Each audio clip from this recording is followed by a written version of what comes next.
Hello दोस्तों, बहुत ही आपका स्वागत है सीजीके ज्ञानशाला में। ये जो पार्ट सेकेंड वीडियो है थोड़ा सा लंबा होने के कारण ये इसको दूसरा पार्ट में कन्वर्ट किया गया है। ओके, तो हम लोग पढ़ रहे थे सौर मंडल पढ़ रहे थे।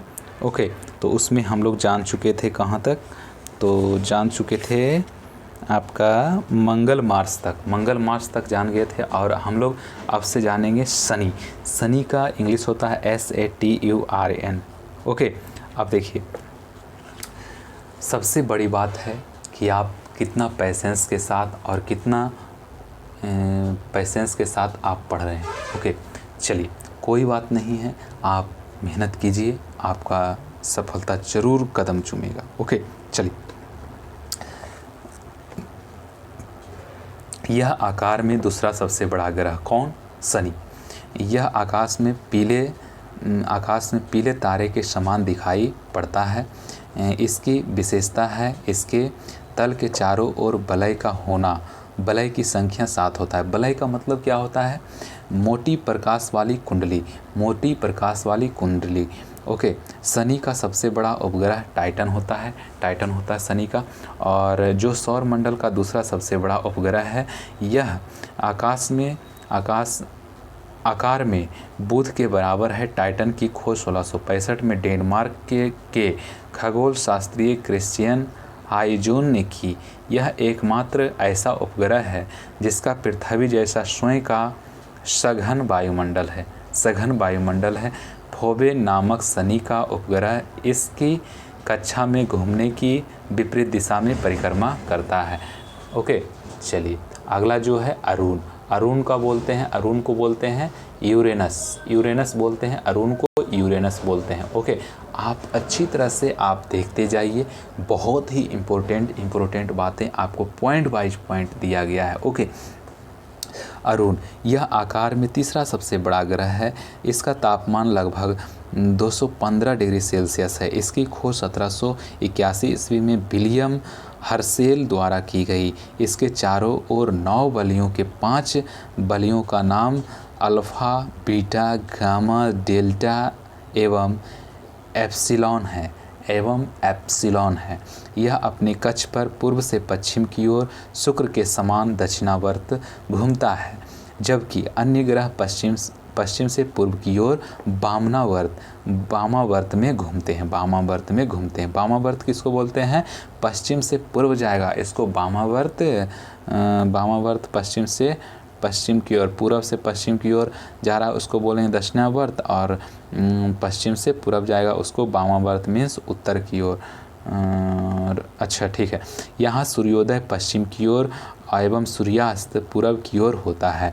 यह अपनी धुरी पर सूर्य की ओर इतना झुका हुआ है कि लेटा हुआ सा दिखलाई पड़ता है। लेटा हुआ ग्रह इसे बोला जाता है, इसलिए इसे लेटा हुआ ग्रह कहा जाता है, याद रखिएगा।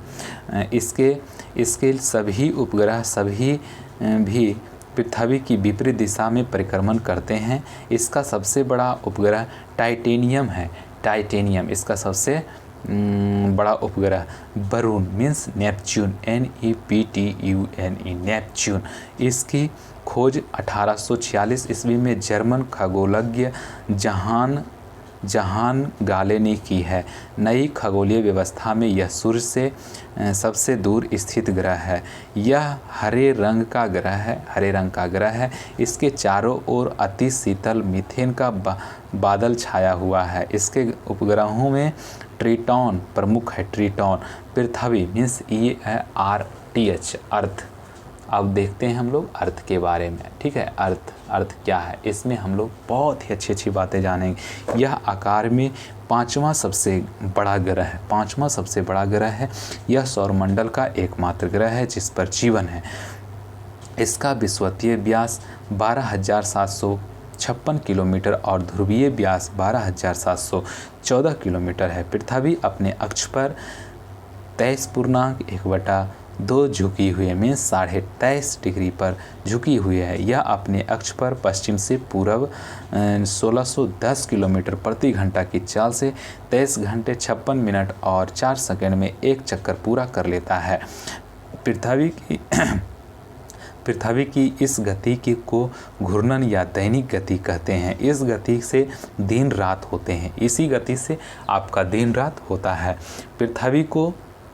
पृथ्वी को सूर्य की एक परिक्रमा पूरा करने में 365 दिन 5 घंटे 48 मिनट और 46 सेकेंड लगते हैं। लगभग 365 दिन 6 घंटे 365 दिन 6 घंटा लगता है का समय लगता है। सूर्य के चतुर्दिक पृथ्वी के इस परिक्रमा को पृथ्वी की वार्षिक गति अथवा परिक्रमण कहते हैं। पृथ्वी को सूर्य की एक परिक्रमा करने में लगे समय को सौर वर्ष कहा जाता है। प्रत्येक सौर वर्ष कैलेंडर वर्ष के से लगभग 6 घंटा बढ़ जाता है, जिसे हर चौथे वर्ष में लीप वर्ष बनाकर समायोजित किया जाता है। लीप वर्ष 366 दिन का होता है, जिसके कारण फरवरी माह में 28 के स्थान पर 29 दिन होते हैं। 28 के स्थान पर 29 वर्ष होते हैं। कब? लीप वर्ष में, जब होता है 366 दिन का वर्ष एक होता है, एक वर्ष होता है 366 दिन का। पृथ्वी पर ऋतु परिवर्तन इसकी अक्ष पर झुके होने के कारण तथा सूर्य के सापेक्ष इसकी स्थिति में परिवर्तन यानी वार्षिक गति के कारण होती है। वार्षिक गति के कारण ही पृथ्वी पर दिन रात छोटा बड़ा होता है। आकार एवं बनावट की दृष्टि से पृथ्वी शुक्र के समान है। जल की उपस्थिति के कारण इसे नीला ग्रह भी कहा जाता है। जल की उपस्थिति के कारण इसे नीला ग्रह कहा जाता है। यहाँ पे आप पेज उलट लीजिए। ओके, नीला ग्रह कहा जाता है। इसका अक्ष इसकी कक्षा के सापेक्ष 66.5 डिग्री का कोण बनाता है। सूर्य के बाद पृथ्वी के सबसे निकट का तारा प्रॉक्सिमा सेंचुरी है, जो अल्फा सेंचुरी समूह का एक तारा है। यह पृथ्वी से 4.22 प्रकाश वर्ष दूर है। 4.22 प्रकाश वर्ष दूर है। चलिए आइए, पृथ्वी का एकमात्र उपग्रह कौन है? तो चंद्रमा है। याद रखिएगा कि चंद्रमा होता है। अब देखिए नोट्स में है कि 14 अगस्त 2006 को अंतर्राष्ट्रीय खगोल विज्ञान संघ IAU की प्राग मीन्स चक गणराज्य बैठक में खगोल विज्ञानों और विज्ञानियों ने प्लूटो का ग्रह होने का दर्जा खत्म कर दिया, क्योंकि इसकी कक्षा वृत्ताकार नहीं है और यह वरुण ग्रह की कक्षा से होकर गुजरती है। नई खगोलीय व्यवस्था में प्लूटो को बौने ग्रहों की श्रेणी में रखा गया है। यह सूर्य का भी निकटतम तारा है। साइरस या डॉग स्टार पृथ्वी से 9 प्रकाश वर्ष दूर स्थित है एवं सूर्य से दोगुने द्रव्यमान वाला तारा है। यह रात्रि में दिखाई पड़ने वाला सर्वाधिक चमकीला तारा है। चलिए अगला जो है हम लोग पढ़ेंगे चंद्रमा के बारे में। चंद्रमा का इंग्लिश होता है MOON, मून होता है। ओके, मून होता है। अब देखिए, चंद्रमा की सतह और उसकी आंतरिक स्थिति का अध्ययन करने वाला विज्ञान सेलेनोलॉजी कहलाता है। इस पर धूल के मैदान को शांति सागर कहते हैं। यह चंद्रमा का पिछला भाग है जो अंधकारमय होता है। चंद्रमा का उच्चतम पर्वत लिवनटीज पर्वत है, जो 35,000 फुट मीन्स 10,668 मीटर ऊंचा है। यह चंद्रमा के दक्षिणी ध्रुव पर अवस्थित है मीन्स स्थित है। चंद्रमा को जीवाश्म ग्रह भी कहा जाता है। जीवाश्म ग्रह किसे कहा जाता है? तो चंद्रमा को कहा जाता है। चंद्रमा पृथ्वी की एक परिक्रमा लगभग 27 दिन 8 घंटे में पूरी कर लेती है। 27 दिन 8 घंटे में पूरी कर लेती है और इतने ही समय में अपने अक्ष पर एक घूर्णन करता है। यही कारण है कि चंद्रमा का सदैव एक ही भाग दिखाई पड़ता है। पृथ्वी से चंद्रमा का 57% भाग को देख सकते हैं। 57% ही भाग को देख सकते हैं हम लोग चंद्रमा को, इसलिए एक ही पार्ट हम लोग को दिखाई पड़ता है। तो हम लोग कहते हैं कि 57% हमको दिखाई दे रहा है चंद्रमा का भाग। चंद्रमा का अक्ष तल पृथ्वी के अक्ष के साथ 58.38 डिग्री का अक्ष कोण बनता है और बनाता है। चंद्रमा पृथ्वी के अक्ष के लगभग समानांतर है। चंद्रमा का व्यास 3480 किलोमीटर तथा द्रव्यमान पृथ्वी के द्रव्यमान का लगभग 1/81 है। 1/81 है, 1/81। पृथ्वी के समान इसका परिक्रमण पथ भी दीर्घ वृत्ताकार है। सूर्य के संदर्भ में चंद्रमा की परिक्रमा की अवधि 29.53 दिन। 29.53 दिन का मतलब होता है 29 दिन 12 घंटा 44 मिनट और 2.8 सेकेंड होती है। इसका मतलब होता है, याद रखिएगा, इस समय को एक चंद्रमास या साइनोडिक मास कहते हैं। ओके, अब अगला पॉइंट है नक्षत्र समय के दृष्टिकोण से चंद्रमा लगभग 27 पूर्णांक में 27.5 दिन 7 घंटे 43 मिनट और 11.6 सेकेंड में पुनः उसी स्थिति में होता है। 27.5 दिन की यह अवधि एक नक्षत्र मास कहलाती है। ज्वार उठने के लिए अपेक्षित सौर एवं चंद्रमा की शक्तियों का अनुपात 11:5 है। अपोलो के अंतरिक्ष यात्रियों द्वारा लाए गए चट्टानों से पता चला है कि चंद्रमा भी उतना ही पुराना है जितना पृथ्वी, लगभग 460 करोड़ वर्ष। इसकी चट्टानों में टाइटेनियम की मात्रा अत्यधिक मात्रा में पाई गई है। सुपरमून कब बोलते हैं? जब चंद्रमा पृथ्वी के सबसे निकट होता है तो उस स्थिति को सुपर मून कहते हैं। इसे पेरिजी फुल मून भी कहते हैं। इसमें चांद 14% ज़्यादा बड़ा दिखता है तथा 30% अधिक चमकीला दिखाई पड़ता है, उसको फुल मून कहते हैं। ओके, चंद्रमा नोट में बहुत ही इंपॉर्टेंट बातें लिखा हुआ रहता है। नोट में क्या लिखा हुआ? तो चंद्रमा एवं पृथ्वी के बीच की औसतन दूरी 3,84,365 किलोमीटर है। ओके, अब देखिए जो अगला जो पार्ट है बहुत ही इम्पोर्टेंट है। आप देख रहे होंगे तो आपको पता चल रहा होगा। ओके, तो आइए सबसे पहले हम देखते हैं अगला जो पार्ट है। आप वीडियो को ध्यानपूर्वक से देखते रहिएगा तभी आपको याद होगा। ओके, चलिए। ब्लू मून बोलते हैं एक कैलेंडर माह में जब 2 पूर्णिमाएं हो तो दूसरी पूर्णिमा का चांद ब्लू मून कहलाता है। वस्तुतः इसका मुख्य कारण 2 पूर्णिमाओं के बीच अंतराल 31 दिनों से कम होना होता है। ऐसा हर 2-3 साल पर होता है। 2 से 3 साल पर एक बार हो ही जाता है। अगस्त 2012 में 2 पूर्णिमा 2 व 31 अगस्त देखे गए। इनमें से 31 अगस्त 2012 के पूर्णिमा को ब्लू मून कहा गया। जब किसी वर्ष विशेष में 2 या अधिक माह ब्लू मून के होते हैं मून ईयर कहलाता है। वर्ष 2018 ब्लू मून ईयर होगा। अब देखिए 2018 ये 2012 में आया था, फिर 18 में, अब 24 में आएगा। 6 साल के अंतराल पे शायद इसमें दिया गया है। ओके, चलिए अगला है बौने ग्रह में कौन कौन आते हैं? तो सबसे पहला होता है यम को बोलते हैं प्लूटो। इसकी खोज 1930 ईस्वी में क्लाड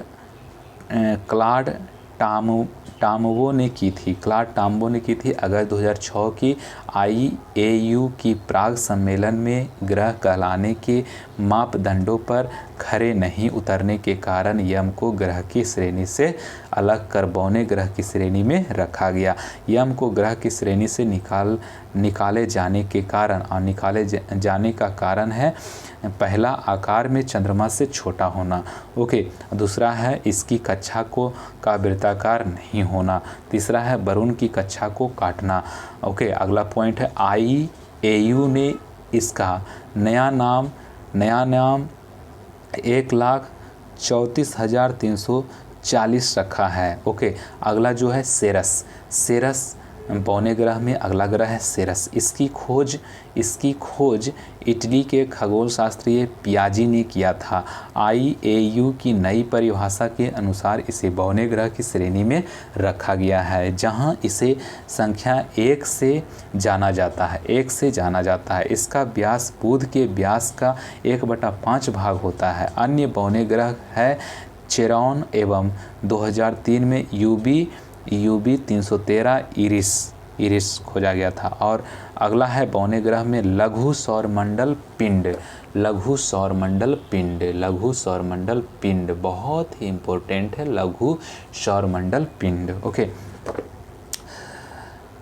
मंगल एवं बृहस्पति ग्रह की कक्षाओं के बीच कुछ छोटे छोटे आकाशीय पिंड हैं जो सूर्य की परिक्रमा कर रहे हैं, उसे क्षुद्र ग्रह भी कहते हैं। खगोल शास्त्रियों के अनुसार ग्रहों के विस्फोट के फलस्वरूप टूटे टुकड़ों से क्षुद्र ग्रह का निर्माण हुआ है।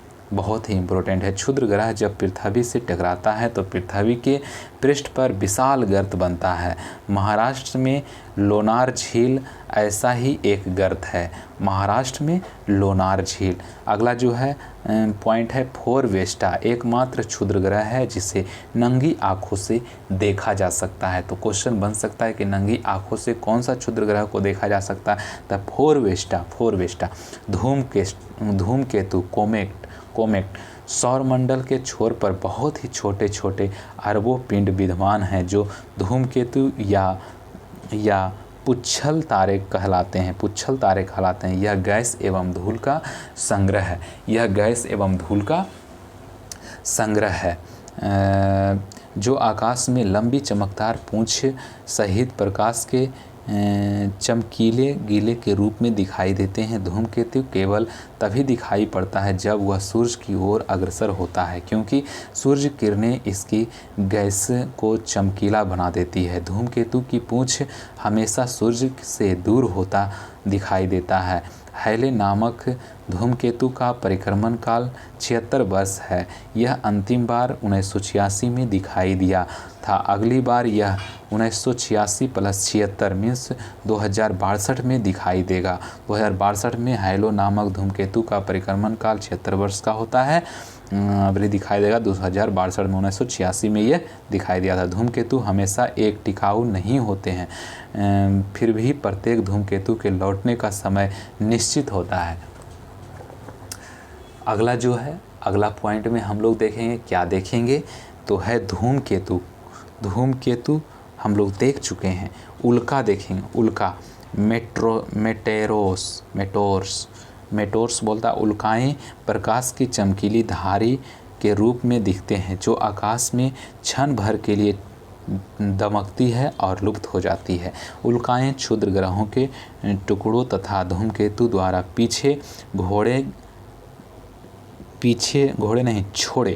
छोड़े गए धूल के कण होते हैं। अब देखिए, अब आपको लेकर चलते हैं अगले पेज की ओर और अगला पेज में टेबल है। टेबल को बहुत ही अच्छी तरह से देखिएगा। ओके, टेबल को अच्छी तरह से देखने के बाद आपको टेबल से बहुत सारे क्वेश्चन सॉल्व हो जाते हैं। ओके, तो सबसे पहले सौर परिवार की सारणी में हम लोग देखते हैं क्या ग्रहों के नाम एक साइड है दिया हुआ। ग्रह के नाम कौन कौन से हैं यहाँ पे दिया हुआ है, इधर साइड में देख सकते हैं। उसके बाद फिर व्यास दिया हुआ है ये, उसके बाद परिक्रमण समय दिया हुआ है अपने अक्ष पर, उसके बाद परिक्रमण समय सूर्य के चारों ओर ये दिया हुआ, सूर्य के चारों, और उसके बाद फिर उपग्रहों की संख्या यहाँ पे दिया हुआ। बहुत ही इम्पोर्टेंट है, एकदम धीरे धीरे आपको इसको पढ़ना है। कैसे पढ़ना है वो हम आपको बता रहे हैं। ओके, आपको याद कैसे करना है वो भी हम आपको बता रहे हैं। सबसे पहला चीज़ आपको देखिए वीडियो की तरफ, वहाँ पे ग्रहों के नाम। बुध है तो बुध का व्यास कितना होता है 4878। परिभ्रमण समय अपने अक्ष पर 58.6 दिन में कर लेता है, 58.6 दिन में। और परिक्रमण समय सूर्य के चारों ओर 88 दिन में करता है, 88 दिन में करता है। और इसका उपग्रहों की संख्या जीरो है। उसी प्रकार से अगला सूर्य देखेंगे, ग्रह का नाम सूर्य है, इसका व्यास है 12,104 सब है किलोमीटर में। जितने भी हम बोल रहे हैं यहाँ पे व्यास उसका, वो सब के सब किलोमीटर में है। परिक्रमण समय अपने अक्ष पर 243 दिन का होता है। परिक्रमण समय सूर्य के चारों ओर होता है 224.7 दिन में, और इसका उपग्रहों की संख्या 0 है। अगला जो उपग्रह है पृथ्वी है 12,756 से लेके 12,714 माना गया है। इसका व्यास है किलोमीटर में पृथ्वी का। ओके, परिभ्रमण समय अपने अक्ष पर है 23.9 घंटे, मीन्स 23 दिन 9 घंटा है। ओके, अब देखिए इसका परिक्रमण समय सूर्य के चारों ओर है 365.26 दिन 365.26 दिन है, और इसका उपग्रहों की संख्या 1 है, जो कि चंद्रमा हम लोग पढ़े भी हैं। मंगल, अगला जो उपग्रह है मंगल का जो व्यास होता है 6,796 किलोमीटर, और ये जो अपने अक्ष पर परिक्रमण काल इसका होता है 24.6 घंटे, और ये सूर्य के चारों ओर परिक्रमा करते हैं 687 दिन में ये करते हैं मंगल।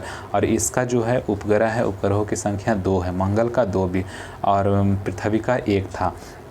बृहस्पति इसका व्यास कितना होता है 1,42,984 किलोमीटर, 9.9 घंटे परिभ्रमण समय अपने अक्ष पर है, और 11.9 वर्ष होता है परिक्रमण समय सूर्य के चारों ओर करने में, और इसका जो उपग्रहों की संख्या है 63।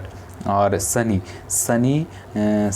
1,20,536 किलोमीटर इसका व्यास होता है, और 10.3 घंटे परिभ्रमण समय अपने अक्ष पर होता है, और इसका जो सूर्य के चारों ओर परिक्रमा करने में लगता है समय 29.5 वर्ष लगता है, 29.5 वर्ष लगता है, और इसका जो ग्रहों की संख्या है 62। सबसे ज़्यादा बृहस्पति का उपग्रह तो वो 63 है, उसके बाद शनि का ही आता है। उसके बाद हम देखते हैं अगला ग्रह है अरुण ग्रह है, व्यास इसका है 51,118, और ये जो परिक्रमा करते हैं सूर्य के चारों ओर वो करते हैं 17.2 घंटा में, और ये जो अपने अक्ष पर करते हैं 17.2 घंटे में, और ये सूर्य के चारों ओर करते हैं 84.0 वर्ष में, 84 वर्ष में पूरा करते हैं, और इसका उपग्रहों की संख्या 27 है। और उसी तरह से वरुण है, जो कि इनका व्यास है 49,100 किलोमीटर, और अपने अक्ष पर ये 17.1 घंटे में घूम लेती है, और सूर्य के चारों ओर 164.8 वर्ष में, और इसका जो उपग्रहों की संख्या है वो है 13। अंतर्राष्ट्रीय खगोल विज्ञानी संघ के अनुसार ये जो आपका टेबल था ये दिया गया है। और जो इस वीडियो में ख़ास बात ये था कि ये जो वीडियो पार्ट है ये वीडियो पार्ट सेकेंड था, ये फर्स्ट और सेकेंड आपको एक ही दिन में देखना है, ठीक है, तभी आपको सिलेबस कवर होगा। और जो अभी देख रहे हैं पृथ्वी और उसका सौरिक संबंध ये जो हम अगले पार्ट में हम लोग लेंगे, आपको सही ढंग से आपको सिलेबस कवर करवाने का मेरे ऊपर छोड़ दीजिए, वो हम सारा डिस्कशन कर लेंगे। तो इस वीडियो में इतना ही, और जल्द से जल्द आप शेयर कीजिए। आप देख रहे हैं इतना मेहनत हम कर रहे हैं आपके लिए, तो आपका भी एक मेहनत बनता है कि थोड़ा सा शेयर कर दें। अभी छोटा मोटा चैनल है, इसको बड़ा आप ग्रो करें, आप ही से ये चैनल बड़ा होगा, आप ही लोग इसको बड़ा कर सकते हैं। ओके, आप मेरे को गुरुदक्षिणा के तौर पर आप एक लाइक एक सब्सक्राइब कर दीजिए, हो गया मेरा गुरुदक्षिणा, उससे ज़्यादा कुछ भी नहीं चाहिए। और जिस दिन आपका जॉब लगे आप एक कमेंट करके आप बता दें कि सर मेरा इसमें रिजल्ट हुआ है, बस और कुछ नहीं। तो इस वीडियो में इतना ही। जय हिंद, जय भारत।